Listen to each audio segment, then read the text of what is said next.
en nuestro régimen actual. Y, por ejemplo, estaba también la posibilidad de la revocación del presidente de la República.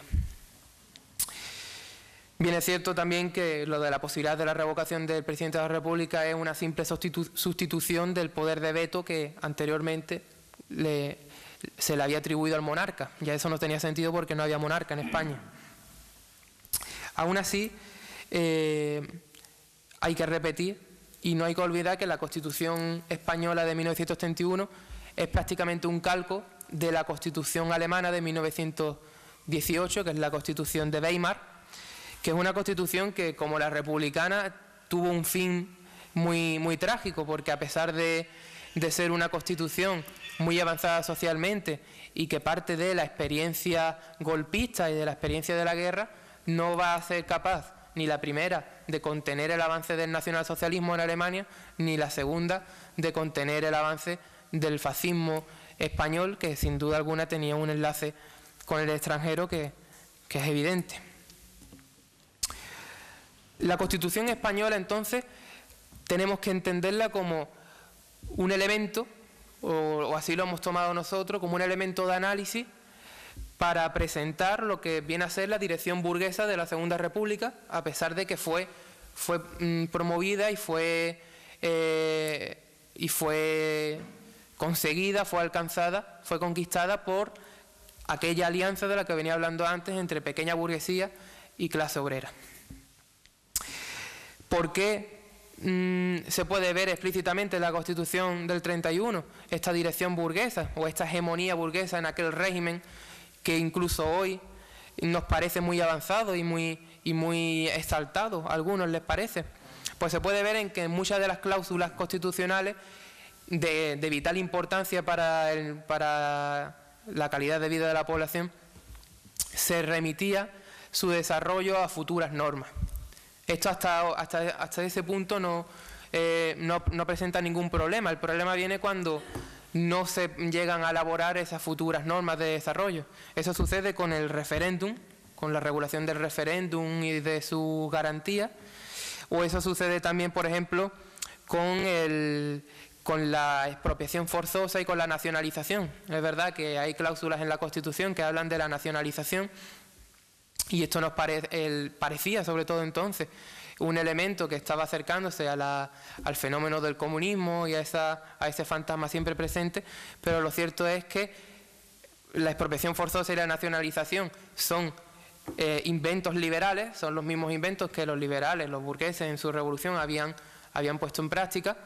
para despojar, entre otros, a los ayuntamientos y a los pueblos de los bienes comunales y los bienes municipales. Y se remite, como digo, una ley de futura confección que no se da. Esto sucede también con una disposición que, muy bien intencionada, decía que el aseguramiento de los niveles de existencia digna de la población y de los pobres va a ser uno de los puntos cruciales en la política del nuevo Estado español, que se configura como república de trabajadores de toda clase. Nuevamente se remiten a una norma que después no vamos a ver ni simplemente en proyectos ni nada, porque se estuvieron postergando una y otra vez.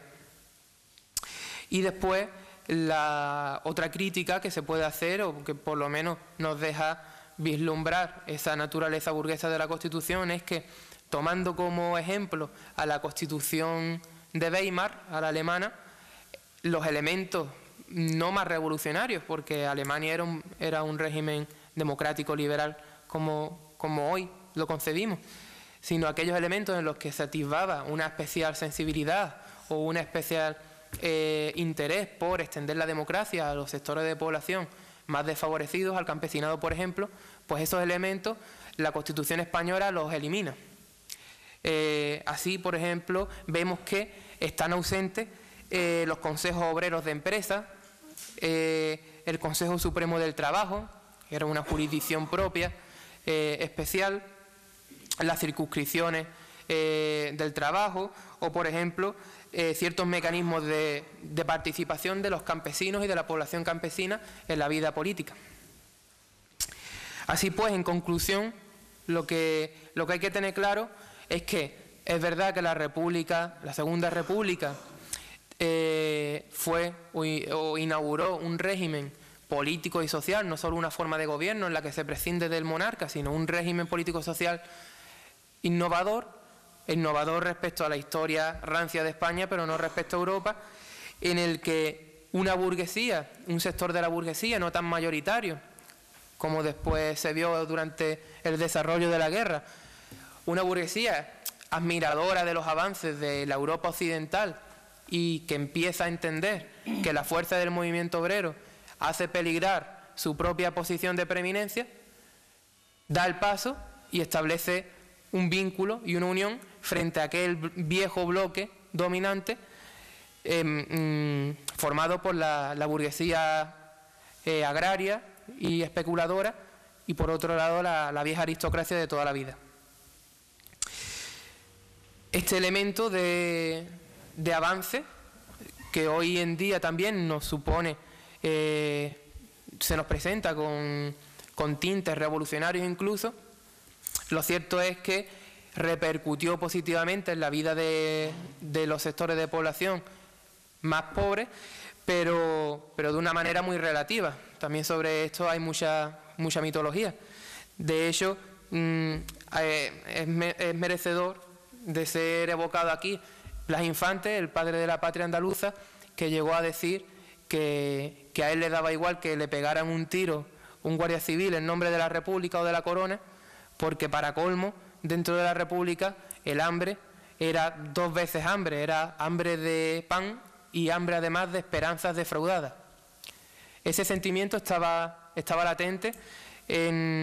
como digo, en las corrientes de opinión de la época, y tanto es así que las dos obras magnas del bienio progresista y del bienio conservador o el bienio negro de la Segunda República, por un lado la reforma agraria y por otro lado la ley de arrendamientos rústicos, que pretendía equiparar o dulcificar por lo menos las relaciones entre los arrendatarios cultivadores de la tierra y el arrendador gran propietario que ni siquiera vivía a lo mejor en la provincia, pues estas dos leyes, estas dos grandes obras no tuvieron prácticamente efecto alguno. La reforma agraria no consiguió aplicar la eutanasia lenta a la aristocracia terrateniente ni a la burguesía terrateniente, ni tampoco la segunda de las leyes citadas logra terminar con el problema de la sobreexplotación y la proletarización de los pequeños cultivadores, que no eran propietarios, eran simples poseedores. Entonces, hasta aquí ya habríamos dibujado el perfil con el que afrontar la lectura del papel que desempeñaron los partidos de izquierda en San Roque, concretamente los partidos burgueses. Unos partidos que en San Roque traducen el panorama general de una manera lo más eficiente que ellos pudieron hacer, y además de una manera encomiable, porque con sinceridad, otra cosa es que en un momento dado las élites funcionaran de otro modo o hubiera estrategias electorales y estrategias diferentes, pero ellos con sinceridad sentían que había que sentarse a negociar con los obreros de San Roque, con los braceros de San Roque, que no tenían ni un pedazo de tierra, y se sentaban a negociar de verdad, a dialogar, e incluso bajo la convicción sincera de que era cierto que los obreros de San Roque llevaban la razón y además eran mayoría, por lo tanto, nunca con la prepotencia y nunca, que es lo más importante, poniendo imposiciones sobre la mesa. Esa era la negociación que durante el periodo de la Segunda República vemos, pero también es la relación y la incentivación que se ve en los partidos republicanos de San Roque antes de la República. En este libro hacemos un trazado también del germen del republicanismo sanroqueño en los años 20, y vemos que las relaciones son las mismas, aunque el contexto es diferente. Incluso durante la dictadura de Primo de Rivera, los partidos burgueses de San Roque afincados en ideologías de izquierda, muestran un respeto inestimable y una predisposición a la colaboración fuera de toda duda.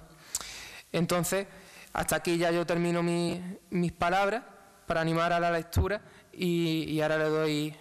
la palabra a mi padre, que va a hacer un esbozo de todo este periodo a nivel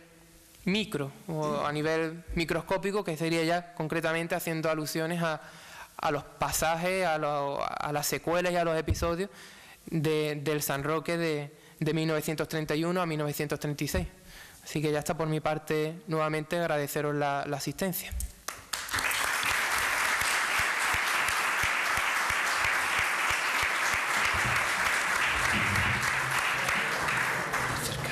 Desde el siglo anterior la presencia republicana en San Roque era manifiesta.